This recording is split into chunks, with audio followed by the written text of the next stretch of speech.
What's up, guys? Welcome back to the Run with Jay channel. So today we're going to be reviewing the Nike ZoomX Invincible Run Flyknit 2. So this is one of Nike's most popular shoes.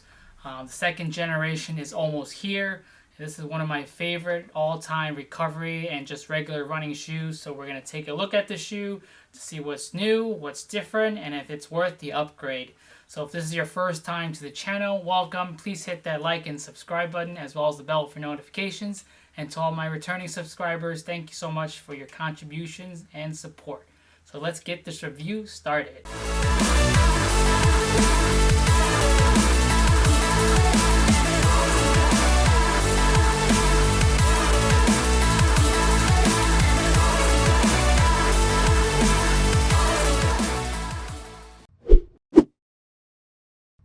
So starting out with the specs as usual, so this shoe hasn't been officially released here in the US yet as of making this video. This shoe has been released in other parts of the world. I expect this shoe to be released here in probably late June or maybe early July. The cost of this shoe is still unknown at this moment, but it most likely will be the same at around $180 in the US, which is the price of last year's. The shoe weighs pretty much the same thing as last year's at 9.8 ounces for a size 8.5, and the offset is pretty much the same as well, which is about 9 millimeters, so about 28 in the forefoot and about 37 in the heel.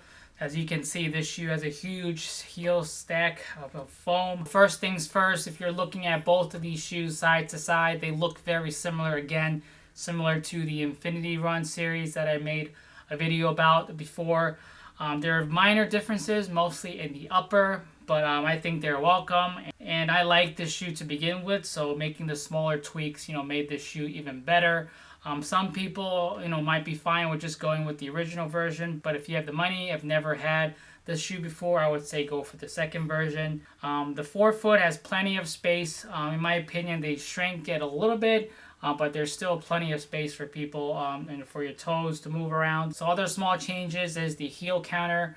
There's a little small loop in the original version, but the new version has these flaps-like design, kind of like the Phantom Run Flyknit and other Nike shoes as well. The outsole is pretty much identical, no changes there. Also, the ZoomX foam as well looks pretty much the same, no changes as well. I have at least over 700 miles on the old original Invincible Run, so I know this shoe will last you a long time, and I expect this new version to do the same. I still have some bounce left in the ZoomX foam, and I use it time to time, but when I put on the new version, you can tell right away the new foam makes a huge difference, and I get that bouncy, squishy feeling back that I loved when I tried on the original. So this shoe is made up of a few important components. You have Flyknit upper, which is pretty much the same as last year's, with just a little bit of a design change. The eyelets and the lace system has slightly changed a little bit, but they have, do the same thing pretty much, and I feel like this makes the fit a little bit better. I feel like my feet feels a little bit more locked in as opposed to the first one. And then you have in the midsole, the bread and butter, this huge stack of ZoomX foam that I love. This is probably one of the squishiest and softest shoes I've tried on, and still lives up to its name. Nike hasn't changed anything with this shoe as well in terms of balance and energy return and softness, which is good. This shoe doesn't have a plate or anything in it, so you're literally just running on this huge stack of ZoomX foam. And for people that don't know, ZoomX foam is the foam that they use for their high-end racing shoes like the Alphafly or the Vaporfly Next Percent. So people were very excited that they finally made a shoe with full ZoomX foam last year. And so this was a highly anticipated release. On the bottom, you have these little studded rubber outsoles all over the top and bottom with these green rubber pieces on the top edges and the bottom edge as well. This foam, even though it's very delicate in the racing shoes, I think this held up very well through the miles. Even though it's originally, you can see some creases when you just buy the shoe, but other than that, after 700 plus miles, the shoe still looks pretty good. It doesn't look too bad. There are some creases in the shoe, but not as bad as I expect. So definitely Nike has made this shoe to last a long time.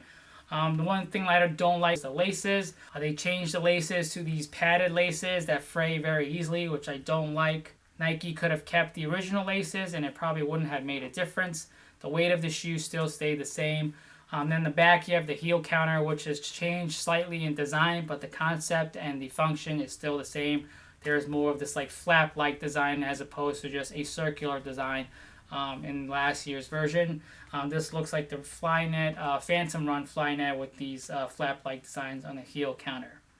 So fit-wise, this shoe fits true to size, similar to last year's as well.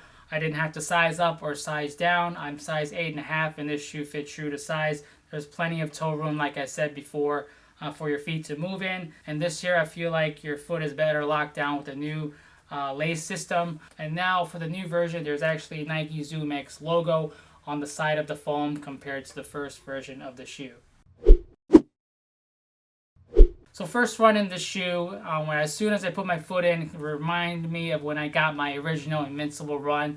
The foam is so soft and squishy and so comfortable, and it's such a joy to run in, especially for those recovery or just even a regular run day. This is definitely a life savior. It's probably my go-to shoe for all types of runs, from just a normal run, or even sometimes I've used it for tempo runs. It doesn't, give you that much energy return as other shoes that have a plate in it, but this shoe is definitely comfortable, and you can run tons of miles in them. I have done long runs in this shoe as well.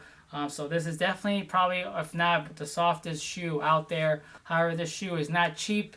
The cost is $180, and I expect the price to be the same, if not more, when this is released here in the US. So very fun shoe to run in. It just pretty much, I didn't lose a beat from switching to the first shoe to this shoe. Feels pretty much the same.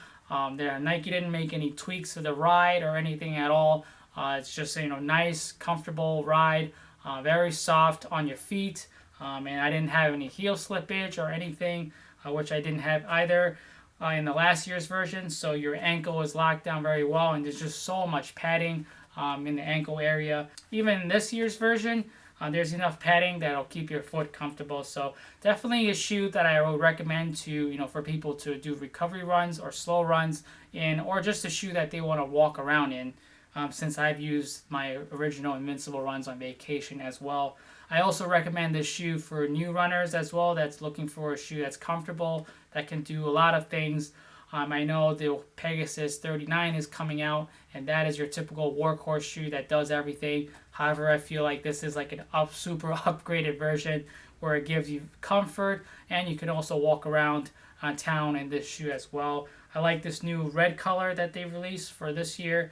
There's about 4 colors in the initial release, but as usual, Nike will release new colors as the year goes on. So pretty much the Invincible Run 2 is the same as the Invincible Run 1 with very small changes. So as I mentioned before, the design has changed. However, it's still Flyknit. They've trimmed the fat a little bit with the padding around the ankle area as well as the tongue. I feel like my feet is a little bit better locked down in this shoe as opposed to the first one. The shoe feels a little bit less bulky as opposed to last year's version. However, the weight is still the same. The outsole is pretty much identical. The amount of Zoom X foam is the same as well, and the heel counter has changed the design a little bit, but the function and everything still feels and it is the same, so not much has changed there. So the first version is discounted right now, so in my opinion, I feel like there isn't that big of a difference to justify getting the second one. If you want to try out the first one as well. And the minor upgrades might not justify paying full price for the new version. I feel like the first version would do just the same, if not better for some people.